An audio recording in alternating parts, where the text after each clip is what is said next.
Saudara-saudaraku, inilah contoh-contoh jimat-jimat, tiwalah-tiwalah, isim-isim, wafak-wafak yang sering kita ketemukan pada saat meruqyah pasien atau jamaah yang mengalami gangguan-gangguan sihir maupun gangguan-gangguan jin atau khodam.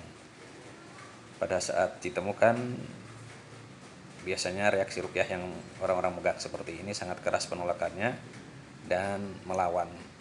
Oleh karena itu kita berkewajiban untuk menyadarkan, mengajak mereka kepada ajaran tauhid yang mungkin selama ini mereka belum ketahui bahwa hal-hal seperti ini adalah mengandung kesyirikan.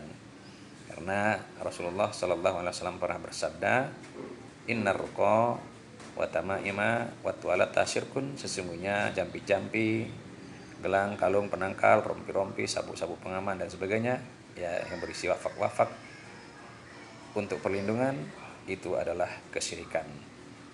Sebab itu mari kita ingatkan jamaah-jamaah yang mungkin selama ini belum tahu atau karena belum diberitahu, mudah-mudahan mereka sadar dan tidak mengulangi perbuatan-perbuatan kesyirikan yang merupakan dosa besar yang dilaknat oleh Allah Subhanahu wa taala. Bismillahirrahmanirrahim. Allahu akbar, la haula wala quwwata. Bismillahirrahmanirrahim. Assalamualaikum warahmatullahi wabarakatuh. Asyhadu an la ilaha illallah wa asyhadu anna Muhammadar Rasulullah. Allahumma shalli ala Muhammad wa ala ali Muhammad kama shallaita ala Ibrahim wa ala ali Ibrahim innaka Hamidum Majid. Saudaraku kaum muslimin yang dirahmati Allah Subhanahu wa taala, pada hari ini saya ingin menjelaskan tentang jenis-jenis tualah atau isim-isim yang dijadikan jimat untuk kesaktian. Dan ini saya setelah mendapatkan dari pasien ruqyah, ini contoh adalah jimat ya, tuala atau isim-isim yang isinya adalah mantra-mantra dan untuk kesaktian. Ini contohnya ya, dan ini nanti kita akan bakar ya, karena ini adalah bagian dari kesyirikan. Ini juga contoh-contoh yang ditulis tangan sendiri yang selama ini atau banyak orang yang mungkin belum paham antara yang hak dan yang batil, sehingga yang model begini kemudian diajarkan, bahkan diyakini bisa membawa manfaat. Padahal di dalam hadis Rasulullah SAW pernah bersabda, "Innar ruqa wa tamaima wa tualata syirkun." Sesungguhnya mantra-mantra, pengobatan dengan mantra, dengan sihir-sihir, kemudian tualah itu artinya jimat-jimat, kemudian wa tamaima ya isim-isim, gelang-gelang penangkal ya atau jimat-jimat penangkal model seperti ini adalah kesyirikan. Dan pasti segala sesuatu yang syirik dimurkai Allah Subhanahu wa taala, dan Allah tidak akan mengampuni dosa orang-orang yang melaksanakan kesyirikan. Apakah ada manfaatnya? Ada manfaatnya, tetapi hanya jangka waktu tertentu. Karena itu juga atas izin dari Allah Subhanahu wa taala, sebagaimana Allah izinkan dan jelaskan di dalam Al-Qur'an surat An-Nahl ayat ke-100.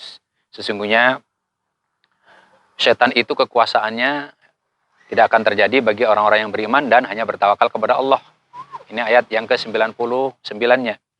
Kekuasaan setan itu hanya akan terjadi, hanya akan terlihat, hanya berpengaruh bagi siapa? Bagi orang-orang yang menjadikan dia wali, pelindung, penolong, ya, pelindung, penolong yang menyimpang, yang syirik seperti ini, dan yang menjadikannya sekutu di samping Allah Subhanahu wa taala. Nah, oleh karena itu dari hadis dan Al-Qur'ani tadi, maka kita harus menjadi orang-orang yang meluruskan cara hidup kita, cara beragama kita, minta perlindungan hanya kepada Allah Subhanahu wa taala. Karena ini adalah mengundang jin.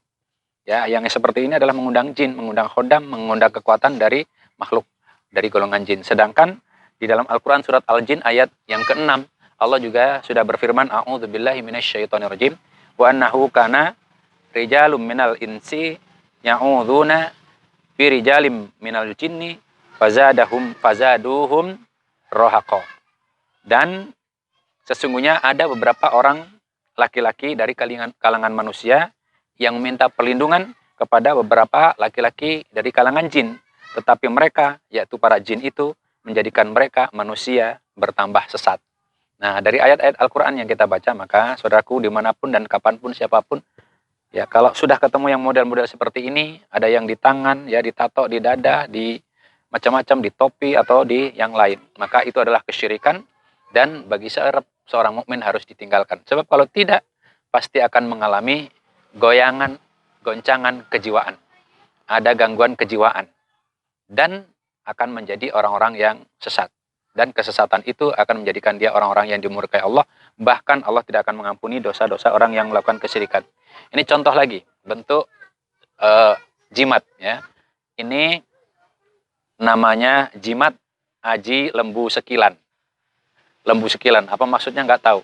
Padahal ini ada ayat Al-Quran, surat Al-An'am ayat 103. Jadi Al-Quran itu kalau digunakan oleh orang-orang beriman akan bermanfaat, akan menjadi rahmat, akan menjadi sifat penyembuh. Tapi bagi orang-orang yang zalim, yang menjadikan jimat, tidak akan menambah kecuali kerugian. Wa nunazzilu minal Qur'ani ma huwa syifaa'un wa rahmatul lil mu'minin wa la yazidudz zalimina illa khasara. Itu firman Allah Subhanahu wa taala di dalam surat Al-Isra. Jadi ada kalanya Al-Quran itu digunakan untuk jimat seperti ini, untuk ajian-ajian. Nah, ini adalah penyimpangan, itu kezaliman, dan ini adalah bentuk dari orang-orang yang akan mengalami kerugian. Apa kerugiannya? Pembela-pembelanya, pelindung-pelindungnya, penolong-penolongnya adalah setan. Oleh karena itu, video ini kita sampaikan untuk menjadi pelajaran bagi siapapun yang selama ini belum tahu bahwa yang seperti ini harus ditinggalkan karena menyimpang dari ajaran Allah dan ajaran Rasulullah Shallallahu Alaihi Wasallam. Semoga yang selama ini sudah terlanjur segera bertaubat sehingga Allah ampuni dosa-dosa kita sebelum sampai ke ajal. Karena Allah tidak akan mengampuni dosa kesyirikan, tetapi Allah mengampuni dosa-dosa selain daripada syirik itu bagi siapa yang dikehendakinya. Mudah-mudahan bermanfaat. Jangan lupa ya di-subscribe dan disebarkan kepada yang lain supaya menjadi ilmu yang bermanfaat. Dan kalau sudah terlanjur, maka hendaklah bertobat dan sekaligus barang-barang ini harus dibakar. Demikian yang kita sampaikan. Terima kasih. Mohon maaf apabila ada kesalahan-kesalahan. Semoga Allah memberikan hidayah kepada kita semuanya. Ya, kita tutup dengan doa kafaratul majelis. Subhanakallahumma wabihamdika asyhadu an la ilaha illa anta astaghfiruka wa atubu ilaik. Wabillahi taufiq wal hidayah. Wassalamualaikum warahmatullahi wabarakatuh.